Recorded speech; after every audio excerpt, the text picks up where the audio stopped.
5 मंत्री आहेत, including Uday Samant. Sir काल मुख्यमंत्री आणि उपमुख्यमंत्री दोघांनी देखील पुणे मिसिंग लिंकची पाहणी केली. त्यावेळी त्यांनी एका गोष्टीचा पुनरुच्चार केला की 2.5 वर्षांच्या काळात ज्यावेळी उद्धव ठाकरेंचं सरकार त्यावेळी प्रत्येक प्रकल्पाला स्थगिती दिली गेली, प्रत्येक प्रकल्प रोखला झाला. आता मात्र आम्ही पुन्हा या प्रकल्पाला स्थगिती हटवलेली आहे आणि जोरात आमचा. असं कोण म्हणतंय? देवेंद्र फडणवीस म्हणते उद्धव ठाकरे. त्यांनी सांगावं कोणत्या प्रकल्पांना स्थगिती का दिली. पण आज जर उद्धव ठाकरे मुख्यमंत्री असते तर त्यांनी धारावीतल्या भ्रष्ट प्रकल्पाला अडाणीच्या नक्कीच स्थगिती दिली असते. जिथे भ्रष्टाचार आहे, जिथे अनागोंदी आहे, तिथे स्थगिती द्यावीच लागते. का देऊ नये?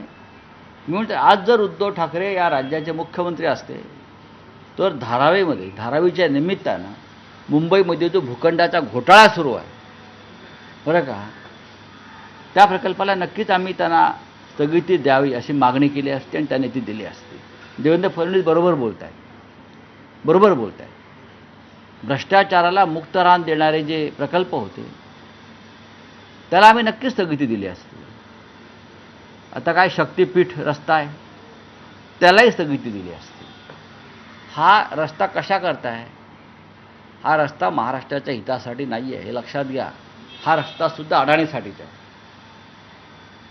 इंटरनॅशनल एअरपोर्टसुद्धा अडाणीसाठीच बनतो आहे, पण तुम्ही लक्षात घ्या